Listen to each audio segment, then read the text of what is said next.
this is all wrong, I shouldn't be up here. I should be back in school on the other side of the ocean. Yet you all come to us young people for hope. How dare you? Boring. Boring. Boring. Boring. You got to work. Don't tell us what we're going to feel. We're trying to solve a problem. Don't tell us what we're going to feel. I'm not telling you. Because you're in no position to dictate that. Remember this. You're in no position to dictate what we're going to feel.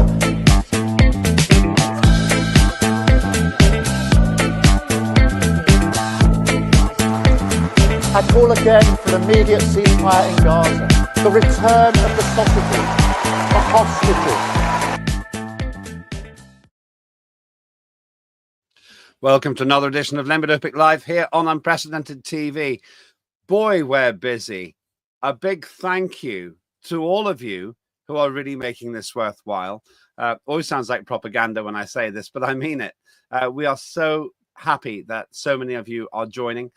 So many new subscribers on the YouTube channel as well, which has really skyrocketed over the last week or so. Please do have a look at the YouTube channel. The advantage of that is you can see all the back issues as well. You can see the archive there. We film these live, and then they're broadcast as live, and they're always available as live. You can also see how accurate our predictions have been. We're doing pretty good at guessing the politics of Britain over the last few months now, actually. Also, good news, we've got a couple of new programs coming up as well.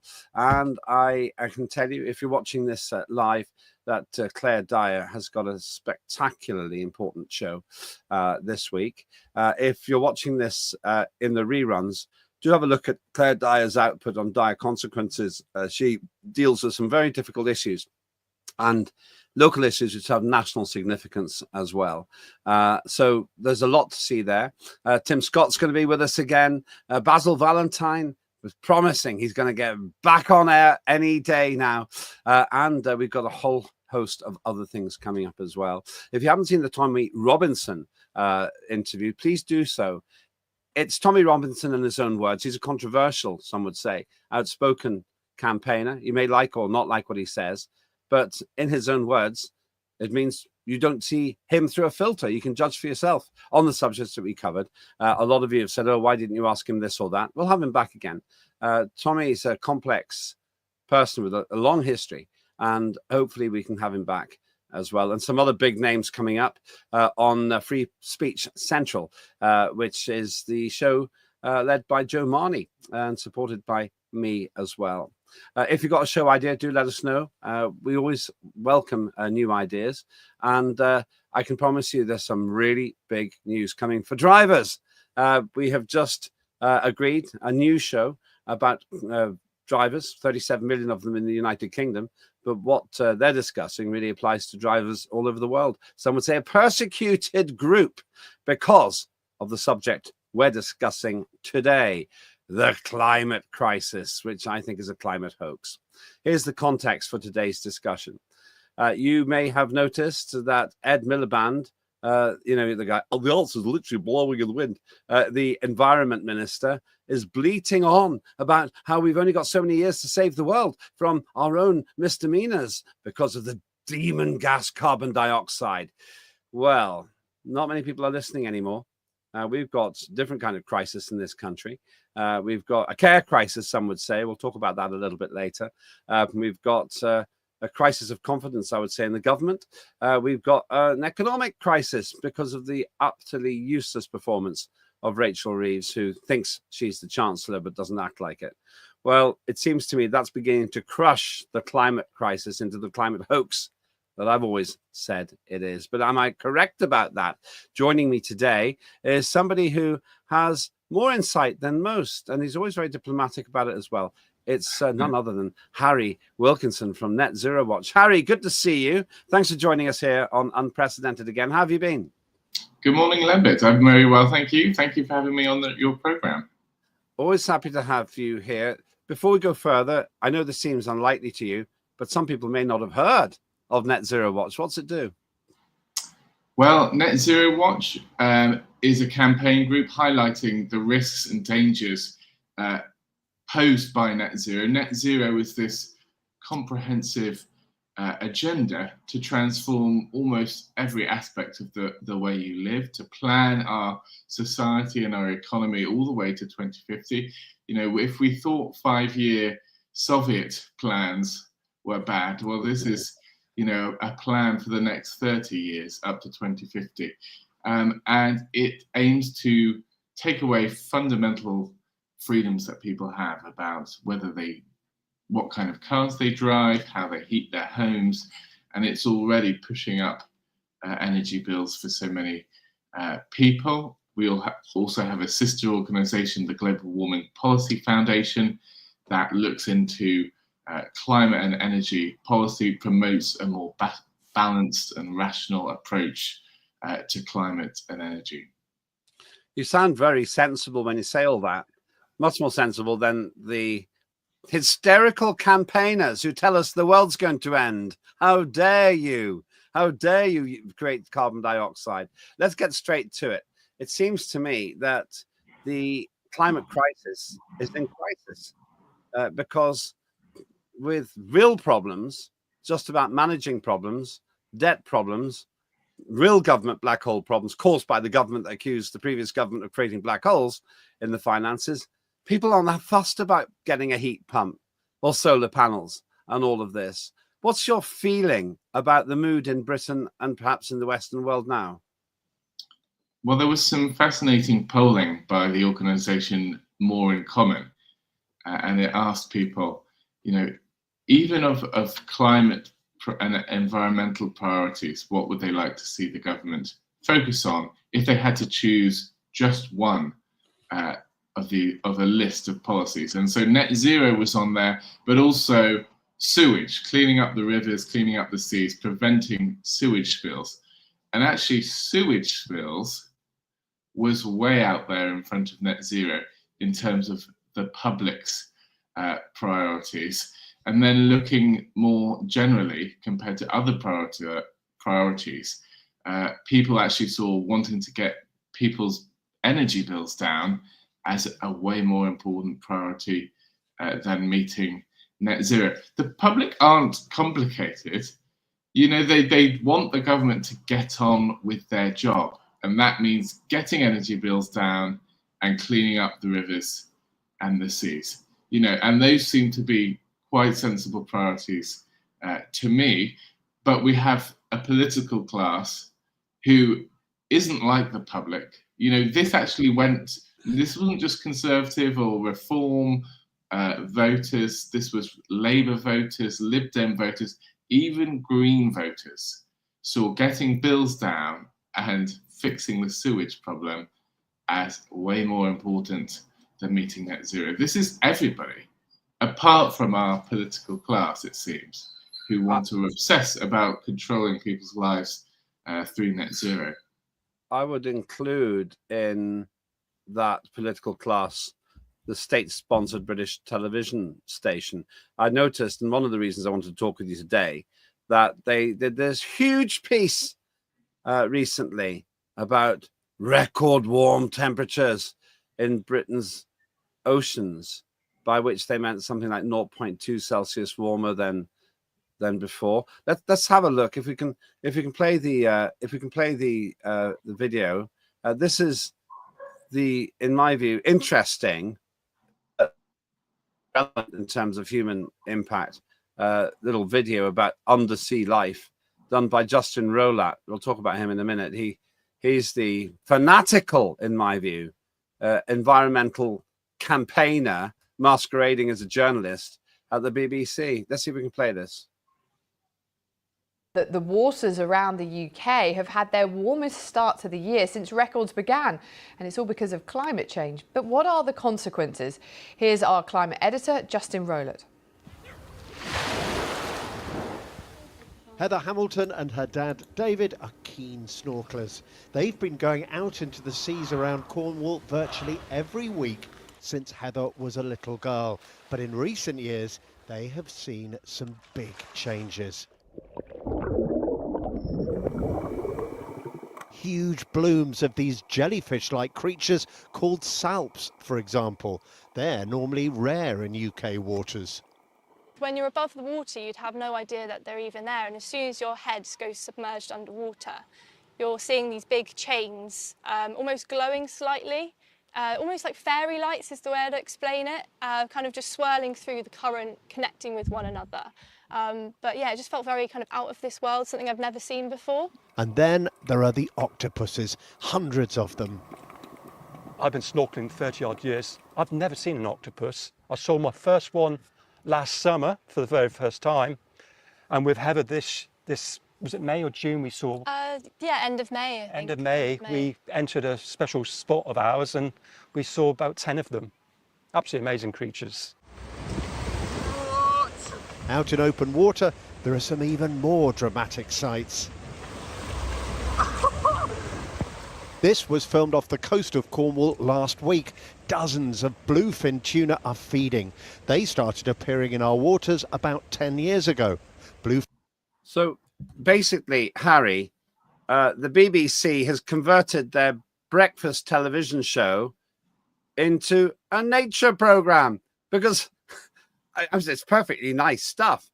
But the inference is there that something's happening to our oceans. And two are their witnesses, two snorkelers and a guy in a boat. It doesn't seem very scientific to me. Well, it doesn't seem to be. I mean, there is a certain amount of warming, 0.2 degrees, as they said, of warming in the oceans.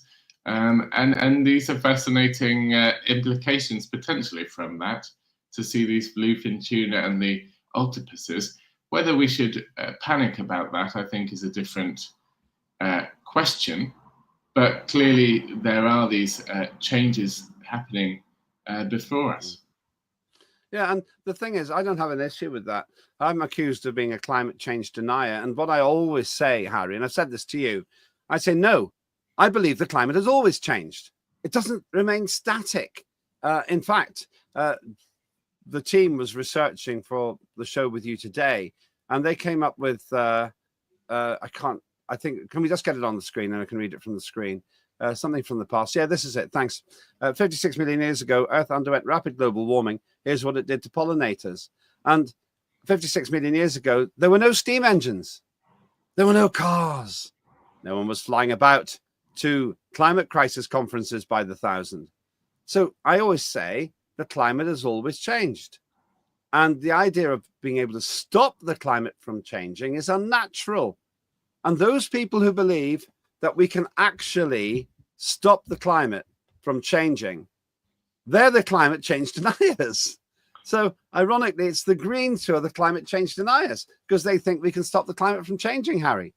Well, you're absolutely right in that. There is no perfect moment where you can say, you know, that was the ideal climate. And if only we could have the climate from the 1970s, then everything would be okay forever. Where there is a different argument is actually, you know, to what extent are changes man-made, and to what extent does the pace of change that we're seeing compare to previous periods. But I think what complicates this is that you've got many natural cycles, changes in ocean circulations, and of course, potential processes that we don't even understand yet that could be influencing the climate. In my view, that there is an anthropogenic element, a man-made warming element, but disentangling that from other natural causes, I think is more complicated than people think. Even the IPCC at the moment does use quite general statements when it talks about man-made warming. They think it's the cause of most of recent warming. However, that still leaves quite a degree of uncertainty around these other natural causes of climate variations. So I think, you know, we've got to remain open-minded, and we've got to promote, at least in the science world, debate, continued growth, learning, understanding about what might be causing changes to the climate, because I think it would be very naive to think that, you know, now our understanding is perfect and there couldn't still be surprises, because, you know, the warming rates that we've seen don't neatly correspond to increases in CO2. For example, the recent pandemic, which really dropped human emissions, didn't seem to play out very quickly in the climate. So, you know, there are clearly areas where we need to understand more. But in terms of a man-made influence, yes, that could well be there as well. Yeah, I take IPCC as, isn't it, the Intergovernmental Panel on Climate Change? That's what it stands for, I think. I actually think that that group, which is often cited by, in my view, scientifically ignorant people like Antonio Guterres, who incredibly is in charge of the United Nations, to justify his claims that when there were a period of global melting, global boiling, I actually don't think that that panel really did say that. What they did was they said, well, it's not much of a problem here. And then it was rewritten, notes for policymakers, which says there's a climate crisis. And then these people all start saying that kind of thing. Just on what you said, though, I want to ask you, we came across something in our research for the show about 2023 being the year that the climate, that broke the climate science. What was this about? By Dr. David Whitehouse. You have to remind me about this story. It was a little while when it... Oh, it was a couple of years ago. It seemed, well, in short, my understanding is that Dr. David Whitehouse basically undermined the whole thing. I don't want to corner you on it if you don't recall this particular one, because you produced, your organization comments on so many things. But it seems to me that there are quite a lot of scientists, let's make a more general point then, quite a lot of scientists who simply say climate is changing, human beings probably make an impact, but there is no crisis. I think that's absolutely right. You know, humans do make an influence. Where we use this language about a crisis, it's to promote action. I think for a long time, politicians have realized, you know, people aren't going to be persuaded by reason alone to make changes to their lives. They need an emotional argument. And that's why you see people like Antonio Guterres use this very strong language around fear, about disaster, catastrophe, crisis. Because fear is the most powerful weapon that people have in terms of promoting action and political change. And what they're trying to do is elicit that emotional response from people. And to a significant extent that they've been successful with that. So I think people who are questioning the kind of policies that are being done in the name of climate change, we need an emotional argument as well. Let's remember, you know, the poorest people in our country and also the world are right on the sharp end of high energy prices. They spend more of their income on energy, and therefore those people are going to be forced into desperate poverty by high energy prices. People are losing their livelihoods in manufacturing industries. You know, parts of our country now that were once thriving industrial towns, where there were good, skilled, high-paid working class jobs, have now lost those jobs. That's desperate. So this is a harmful agenda that is destroying lives, because politicians aren't considering energy costs. They're not realizing, which is perfectly easy for them to realize, that cheap energy is at the foundation of people's prosperity, of economic growth. That is ignorant, that is shameful, and what they're doing is destroying lives. And it's even worse in the developing world. People are dying because they don't have access to clean water and electricity. And so I really think it is a shameful moral failing to be ignoring how important cheap, abundant energy is to people's lives. And so I would really emphasize the importance of the government's around the world focusing on just getting the cost of energy down. And the crazy thing is, if they just did this, they would find that maybe the decarbonisation agenda or policy would actually be unlocked as well. You know, if I really didn't like fossil fuels for whatever reason, then I would hopefully take a commercial, business-like approach to that and say, okay, I'm going to come up with a technology that's cheaper, that's better, that's more reliable, and therefore I'm going to displace it at a global level. And you know, that's potentially what innovators might do with small modular reactors if that technology really takes off. Nuclear reactors, you mean? That's right, small modular nuclear reactors. We have a company, Rolls-Royce, that's developing our own ones here. And you know, that technology really does seem to have potential and may be adopted very quickly. But you have to go with the grain of people's choices. What Ed Miliband and, of course, previous Secretaries of State for Energy here in the UK have done is they've set arbitrary targets for renewables. They've forced the take-up of offshore wind and solar energy through subsidies in this country, massively pushing it beyond its ability to generate energy reliably. So what we're doing is just paying those installations to switch off most of the time. Solar in this country, what do you think its capacity factor is, Lembit? I've no idea. I know that the solar panels on my roof are useless. So I imagine, well, 10% at peak of it's about UK energy needs? 10 to 12%. So most of the time, that's not generating, and of course, you know, wind is better than that, but it's still, you know, in the 30s. It's still not working most of the time. And of the energy that we are generating, there was a story yesterday that came out about Scotland, and it showed that actually, when wind farms are generating, and let's remember that's not most of the time, they were still being paid to switch off 40% of the time. This is crazy. This is what Reform UK. I know that Net Zero Watch doesn't take a partisan view, but this seems very poignant. Reform, this is a political party in the UK. Reform UK warns wind farm builders it would scrap their subsidies. Now, my understanding, that's Richard Tice, the deputy chair of, deputy leader, I think, of Reform UK in the picture.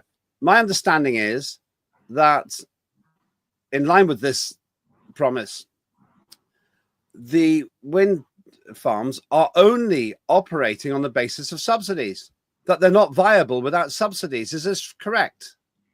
That's absolutely correct. These would not be financially viable without those subsidies, and that's why the operators built them in the first place.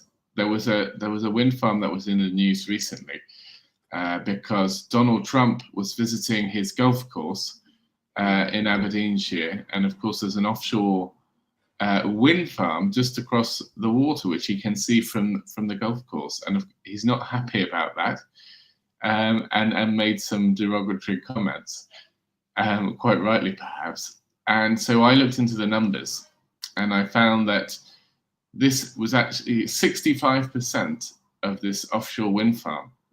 65% of its revenue came from subsidies. Why are we told then electricity sales? Why do people like Ed Miliband, embarrassingly, in my view, play the ukulele standing in front of a turbine? I doubt whether we'll get the clip in time today, but then he claims that it's the cheapest energy, and the answer's blowing in the wind, he says. And he suggests that because the wind industry sows wind power. But it seems to me the opposite. It's the most expensive. That and solar are the most expensive forms of power that we got, which basically serves to hobble our economy. Well, this is a crucial point. You know, wind is cheap is the argument that Miliband uses, and many people in our policy establishment cling to. You know, when they look at people like Net Zero Watch, like the Global Warming Policy Foundation, who are challenging this, they say, oh, they must be part of the fossil fuel lobby, they're sort of dinosaurs, why aren't you getting with the program? And you can sort of understand that perspective if you think wind is as cheap as they think it is. But what they haven't been considering is all those network costs, all those impacts on the national grid as a whole. Because for a time we did see strike prices. That's the subsidy level under the current scheme that we have, is called contracts for difference. So that's when the government agrees a set price for 15 years, what they will pay these offshore wind sites. Those strike prices were coming down, and of course we had an energy crisis in which what was happening in Ukraine and the sanctions we were placing on Russia was spiking up gas prices. So there was an argument to say, wind is cheaper. However, when you really look into the numbers and you realize that that wind has to be backed up, you need a whole lot of new pylons, and you've got to have demand side response and all these other aspects to try and manage this intermittent energy source. You quickly find that actually wind, even at elevated gas prices, is still not as competitive as gas, and it simply physically won't do the job. This is the thing as well. Whatever you claim the price of wind is, it's not going to be generating when you need it, because the wind might not be blowing. And this is a fundamental failing of an energy technology. And battery is nowhere near where it would need to be. So you don't, to believe in this agenda, you don't only need wind to be a lot cheaper than it is at the moment. You also need battery technology to come on many leaps and bounds, and an order of many magnitudes of improvement to be able to balance the fluctuations that we would see from relying on wind. Yeah, this is the issue. Now, you sound very objective and rational about it, but the people who demonstrate and sit there bawling their eyes out in the streets, not so much now, because I do think that this climate hoax is collapsing, but they're not objective and they're not rational. And when you try to talk with them about it, they say, oh, you want to murder the future of our children, you want to destroy things. And they do seem to embrace the emotive side rather than the scientific side. But if my understanding is correct of what you say, wind and solar can never supply the power we need, partly because we can't possibly store it for when the wind doesn't blow and the sun doesn't shine. So late at night on a cold winter's day, we still have to have something else or have power cuts. That's right. To put this into perspective, if you took all the UK's batteries and you power the UK just from the batteries, you would last about half an hour, or at least you would have half an hour's worth of electricity supplies. In reality, because the capacity, it wouldn't be high enough, you would see blackouts from the first second, because you wouldn't have great enough capacity to cover the whole area of the UK. But that's just in terms of the amount of electricity you would store. You would have enough electricity to last for half an hour, albeit you wouldn't be able to get it all the way around the grid. If you took the whole world's batteries and you put them all in the UK, then maybe you could get 6 hours worth of electricity supplies, and that's the whole world's batteries. And bear in mind, there may be periods of weeks, of low wind conditions. So, this technology is not going to be able to solve those problems in any reasonable time frame. In some ways, I think you're being too reasonable, because the way I'd put it is, it means that these individuals are bonkers. They're bonkers to think that we can run on wind and solar. And on top of that, I don't want to go into this today. They're talking about dimming the sun, spending £50 million of taxpayers' money to dim the sun, while at the same time wanting us to have solar panels.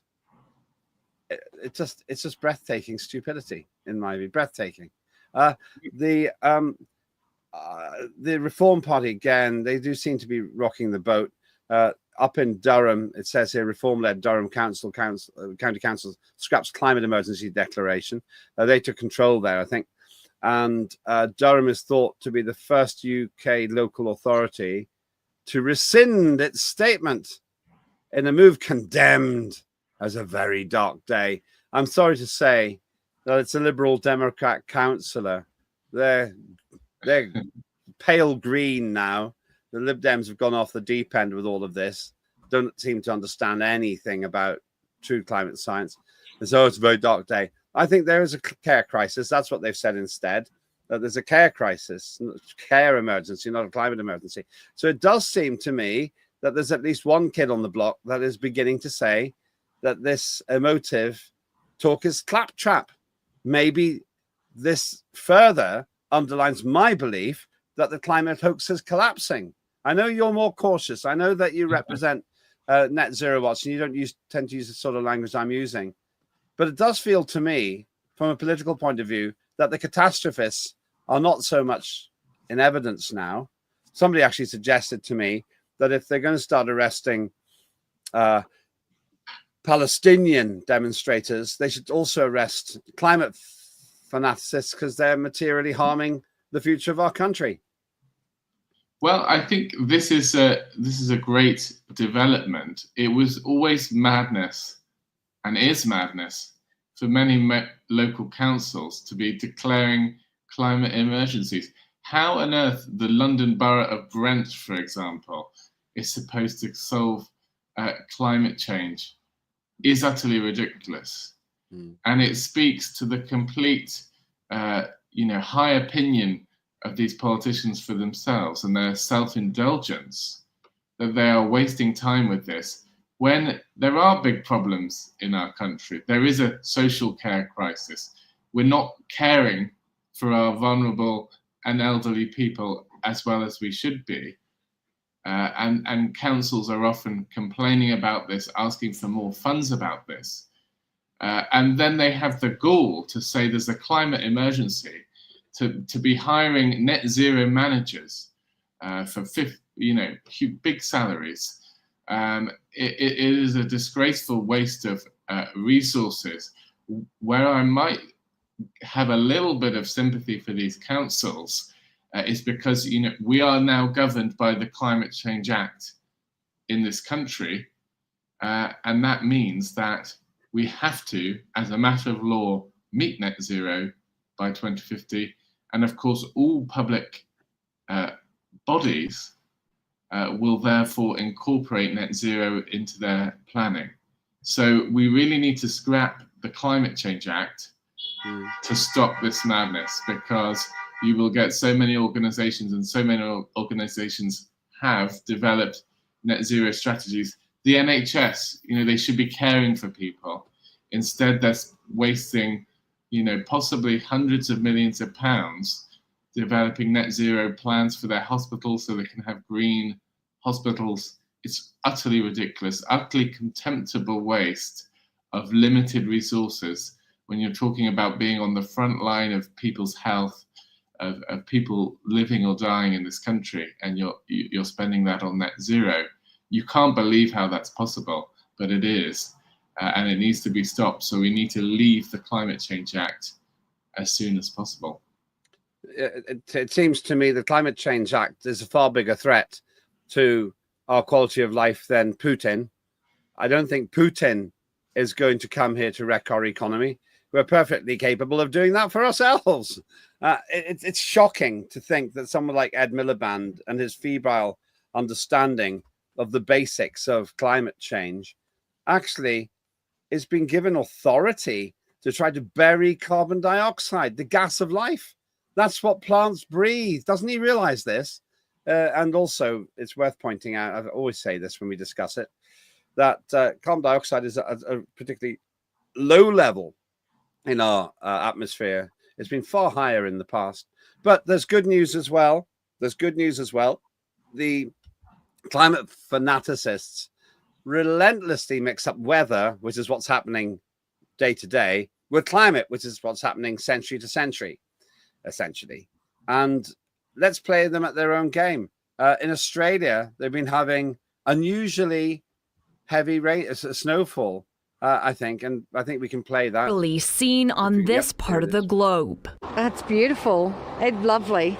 And yeah, I've never seen anything like this before. It's gorgeous. Several towns in eastern Australia were blanketed with their thickest layer of snow in 40 years. New South Wales, the country's most populous state, reported as much as 50 centimeters of accumulation in its northern region. The state's emergency service said it responded to more than 1,400 incidents, including 100 vehicles stranded in snow. In other areas, heavy rain caused flooding, damaged buildings, and cut power to tens of thousands of homes. Now, that isn't the picture you normally think of in Australia, is it, Harry? It certainly isn't. I'm glad that it's nice and sunny here, and we're not shivering in all this snow at the moment. But it's certainly a surprising scene. It is their winter, of course, so it's understandable. But here's the thing. If it was very hot, they'd say, oh, that's global warming. Why aren't they saying, oh, this is global cooling? I personally believe, it's a bit early to say what I'm about to say, so it's speculative, but I personally believe that we are seeing a cooling event in the Southern Hemisphere. It does seem to me, perhaps just because of ocean circulation or something else, that it's getting colder, not just in Australia, but in South Africa and South America. I think something's happening there. But whether I'm right or wrong, if this was warming, a warm, hot time, then people say, oh, there's evidence of global warming. But they're not saying this is evidence of global cooling.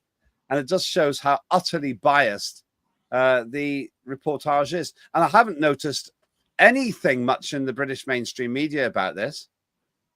Well, it's certainly the case that most of the warming that we've been seeing across the globe has actually been Northern Hemisphere warming. That's where it's been focused, and particularly towards the poles. But, you know, what I would say here is it's silly for people to be taking these one-off events and reading these big implications into them. The study of the climate has always been about long-term changes, so it takes time and perspective to work these out. And you know, there's always been a huge amount of climate variability, and it's extraordinary what different conditions the climate can throw up. Weather can change so rapidly. So I think people need to wait and see where these events fit in a wider story. We, at the end of the day, are looking at a tiny sliver, you know, a tiny sliver of climate history, which goes back millions of years. So there is a lot of maybe overconfidence from many parties by the way that they are making so strong statements when we are just a tiny snapshot. Our recent history and certainly the instrumental records that we have cover, you know, what is the briefest of periods of time in the broader scheme of climate history, which stretches back millions of years and has seen extraordinary changes over that time. Well, just to finish off, I will say, my opinion, Harry, there is no climate emergency. You're right. Human beings will make a difference to the climate, but I think it's almost too small to measure. And I don't think there's any kind of climate crisis. More than anything, I personally believe the problems facing Britain, not least because of the incompetence of the Labour government, totally dwarf any climate issues that we've got. And meanwhile, we've got a huge, massive, real black hole in our finances, not because of the Conservatives, because of the Labour. And that's really rather more important than obsessing about net zero. I'm not sure how far I can push you to make a political statement, but I put it to you, Harry, that if we dumped net zero, we'd go a long way to fixing some of the deficit being caused by the current government. Absolutely. I'd certainly welcome the dumping of net zero tomorrow, even today would be better, because we are spending billions and billions, and that's not only direct government spending on all sorts of things like charging points for electric vehicles, insulation schemes, grants for heat pumps, but it's also through people's energy bills. This is where it's most painful, the spending. It's not actually government spending, but it's subsidies which are taken from people's bills and then that they pay through their bills and are given to renewable energy generators, because it's those high electricity prices that have made us industrially uncompetitive as a country, and people are losing their jobs because of that. So these high electricity prices, that is the real structural weakness of the British economy right now. And if we could fix that, as you say, we would go a long way to putting our country back on the right track. So this really can't come soon enough, this change of direction. And all the while we export our manufacturing base to China. And what does China use? It uses coal. And then it makes the stuff we want to buy and sends it back to Britain. In other words, we haven't cut our carbon dioxide footprint. We've simply exported it. And then we blame China for building the stuff that we buy. It's just crazy. Where can people find out more about Net Zero Watch, Harry? Well, go to netzerowatch.com and go to the gwpf.org, and you will find a wealth of resources pointing you to the reality of these climate and energy issues and some thoughtful analysis on them.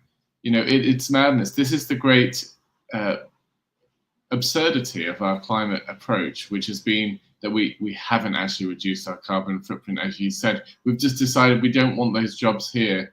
We don't want to make things here in the UK. We want to buy them in from elsewhere. And of course, coal is so vital in the global economy still. And it's China also building those coal power stations around the world because countries need cheap, reliable, affordable energy. So, of course, there is a demand for that. And we're losing out diplomatically because we're not meeting countries' actual needs and we're lecturing them about climate change instead. Thanks so much. That's Harry Wilkinson from Net Zero Watch. Hope you found that interesting. I did. There is no climate crisis. I'm glad to see, in my view, politically, the climate hoax is beginning to collapse. Reform UK taking a very strong stand on it, unlike the Blob, the Uni Party, Labour, Lib Dem, Tories, who still pretend that there is a climate emergency. That's costing you money if you live in Britain or if you live in the West. Meanwhile, China, Russia, India, they're laughing all the way to the bank because they have no fear of using king coal, gas and oil. Well, I'm going to come back to this time and time again so that we can play our small part here at Unprecedented TV to get common sense back into the debate. As Harry Wilkinson said, the great big demon in our economy is net zero. They're watching it. I'm watching it. You might want to watch it too.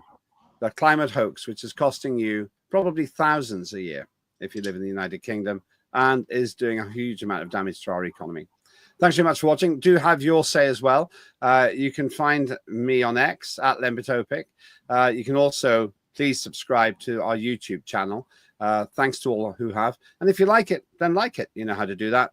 And also please feel free to repost, to share anything we put out here. We see ourselves as something of a public service in trying to bring common sense back into the debate. I'm Lembit. Big thanks to the team as well. And this is Unprecedented TV. I'll see you soon. This is all wrong. I shouldn't be up here. I should be back in school on the other side of the ocean. Yet you all come to us young people for hope. How dare you? Boring. Boring. Boring.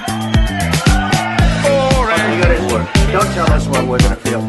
We're trying to solve a problem. Don't tell us what we're going to feel. I'm not telling you. Because you're in no position to dictate that. That's exactly what you're doing. You're in no position to dictate what we're going to feel.